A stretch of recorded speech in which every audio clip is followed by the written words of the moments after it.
আসসালামু আলাইকুম viewers, welcome back to my channel Mili mini world. আশা করি আপনারা সবাই ভালো আছেন। আলহামদুলিল্লাহ, আল্লাহর অশেষ রহমতে আমরাও ভালো আছি। তো নিয়ে চলে এলাম আরেকটি নতুন ভিডিও আপনাদের সাথে শেয়ার করার জন্য।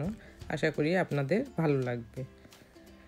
এই ভিডিওতে আমরা গিয়েছিলাম সানশাইন রেস্টুরেন্টে খাওয়ার জন্য। তো তারই কিছু রিভিউ আপনাদের সাথে শেয়ার করব, খাবারটা কেমন ছিল, প্রাইস কেমন ছিল, পরিবেশটা কেমন ছিল, তার উপরে আজকে ভিডিওটা। তো সাথেই থাকুন। এই যে সানশাইন রেস্টুরেন্টটা, এটা নর্দার্ন বুলওয়ার্ড 73 আর নর্দার্ন বুলওয়ার্ডে পড়েছে। আমরা বুফে খেতে গিয়েছিলাম। ওদের মানডে থেকে ফ্রাইডে পর্যন্ত বুফের আইটেম থাকে, লাঞ্চ বুফে। তো 100% হালাল আর পাকিস্তানি মালিকানাধীন এই রেস্টুরেন্টটা সানশাইন।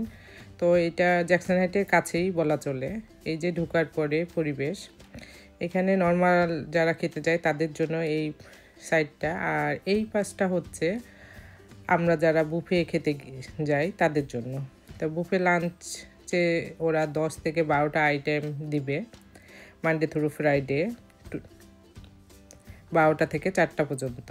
তো এই যে পরিবেশটা, সেদিনকে প্রচণ্ড ঠান্ডা ছিল। আমার ছোটো মেয়েকে স্কুল থেকে নিয়ে আমরা 3টার মধ্যে চলে গিয়েছিলাম, কারণ 4টার মধ্যে আবার বন্ধ হয়ে যাবে বুফে। তো আমি আপনাদের একটু দেখাচ্ছি পুরো জিনিসটা। সেদিনকে ছিল ড্রিঙ্কসের মধ্যে লাচ্ছি রেখেছিল ওনারা, আর এখানে মাটন বিরিয়ানি ছিল।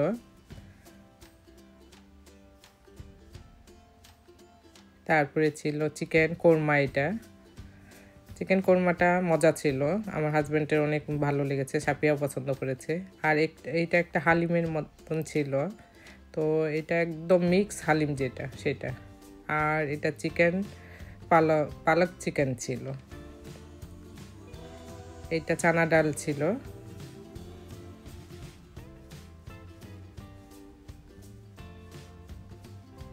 এই পাশে একটা আলুর দম, এটা আচারি আলু তারা রান্না করেছিল আচার দিয়ে।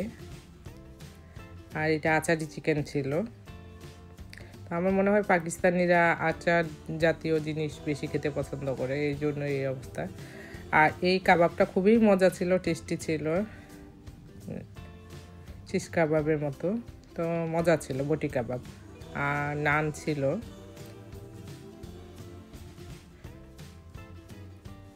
আর পায়েস ছিল।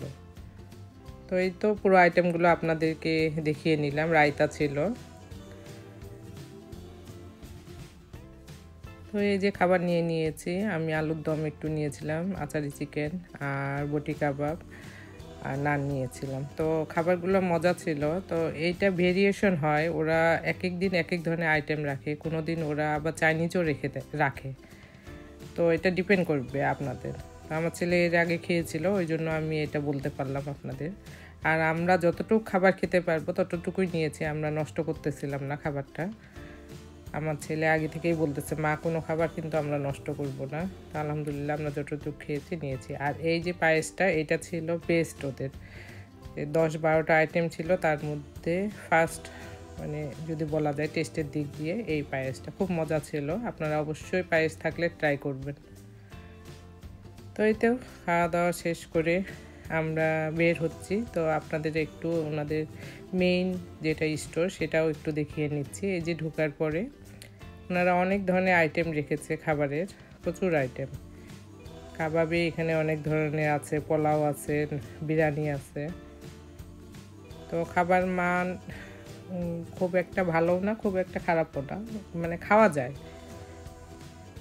তো আমি 10-এর মধ্যে আমি মনে করি যে 7 মার্ক দেওয়া যায়, এই আর কি। তো এই যে পুরো স্টোরটা। আর এই যে আপা, ইনি হচ্ছে সাফিয়ার ফ্রেন্ডের মার বোন। তো আপা অনেক দিন ধরে এখানে কাজ করছে। তো খাওয়া দাওয়া করে বাসায় এসে বিছানায় এত টায়ার্ড হয়ে গিয়েছিলাম যে শুয়ে পড়েছি। আর শুয়ে জানলার দিক দিয়ে দেখতেছি আমার জানালার বাইরে এই সিনটা। স্নো পড়েছিল, মাইনাস টেম্পারেচার ছিল, আর উপর দিয়ে ট্রেন যায়, খুব সুন্দর একটা সিন, এই জন্য আপনাদের সাথে শেয়ার করলাম। এরপরে সন্ধ্যার পরে নামাজের পরে আমি, আমার ছেলে আর ছোটো মেয়ে লং আইল্যান্ডে রুজবেল মলে চলে গিয়েছিলাম। আমার ছোটো মেয়ের জ্যাকেট লাগবে এটার জন্য। তো পুরো মলটা আমি তেমন বেশি রেকর্ডিং করতে পারিনি, জাস্ট কি যতটুকু করেছি আপনাদের সাথে শেয়ার করছি। তো আপনারা যদি বেশি পরিমাণে কেনাকাটা করতে চান বা একটু নিরিবিলি পছন্দ করেন, কুইন্স মলের থেকে আমি মনে করি রুজবেল মলটা অনেক ভালো। ফাঁকা, নিরিবিলি, কোয়াইট আর সব ধরনের আইটেম পাওয়া যায়। তো এখানে আপনাদের আপেল স্টোর হতে আরম্ভ করে যত ব্র্যান্ডের জিনিস আছে সবই পাওয়া যায়। তো আমরা মেসিতে গিয়েছিলাম, সাফিয়ার একটা জ্যাকেট নিয়েছিলাম সেখান থেকে। এই তো তারপরে আমরা এটা পরের দিন এয়ার অনেক দুষ্টামি করছিল, তো সাফিয়া ওকে নিয়ে যায় পানিশ করতেছিল, বলতেছে বাথরুমে ভরায় রাখবে। তো দুইজনেরই বন্ধুত্ব এরকম যে ইচ আদার্সকে ছাড়া থাকে না, আবার আসে মাঝে মাঝে বিরক্ত করে এয়ার সাফিয়া যখন পড়তে বসে বা কিছু একটা করে ওর খেলনাগুলো নিয়ে। তো চলে এলাম ভিউয়ার্স এই যে রান্না করার জন্য, দুপুরে রান্না করব। তো আজকে দুপুরে খাসির মাংস রান্না করব। এখানে 6 পাউন্ড খাসির মাংস নিয়েছি। খাসির মাংসটা এত ভালো ছিল। আর এদিকে পেঁয়াজ ভাজতে বসিয়ে দিয়েছি। পেঁয়াজটা আমি হালকা করে ভেজে নেব, যেহেতু খাসির মাংস আমি একটু বেরেস্তা ভেজেই দিতে পছন্দ করি। তো পেঁয়াজটা যখন এইরকম ভাজা হয়ে আসবে সেই পর্যায়ে মাংসটা ঢেলে দেব। তারপরে লবণ দিয়ে দিয়েছি 1 টেবিল চামচ, আদা বাটা, রসুন বাটা, যেহেতু 5-6 পাউন্ড মাংস নিয়েছি সেহেতু 5 চামচের মতো আদা বাটা, রসুন বাটা আর সাথে কাঁচামরিচ ছিল সেটাও দিয়েছি। আর এখানে গোটা মশলা দিয়েছি 2টা বড় কালো এলাচ, একটা ডালচিনি, 4-5টা হচ্ছে ছোট এলাচ আর লং দিয়েছি। আর 2 চামচের মতো হলুদ দিলাম, আর 2 চামচের মতো শুকনো মরিচের গুঁড়ো দিব। ব্যাস এখন নাড়ার পালা।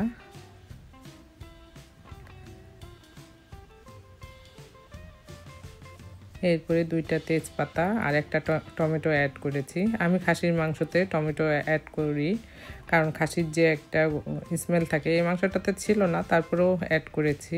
তো আপনারা যদি খাসির মাংস রান্না করেন, যদি পারেন অবশ্যই টমেটো ইউজ করিয়েন, তাহলে অনেকাংশে গন্ধটা কমে যায়।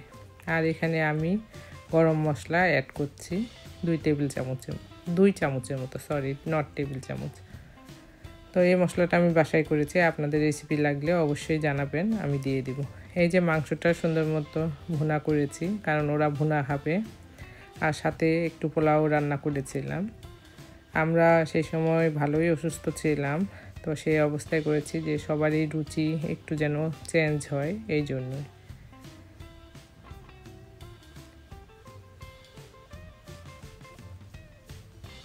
আমি উপর থেকে একটু বেরেস্তা ভেজেছিলাম সেটাও দিয়ে দিলাম।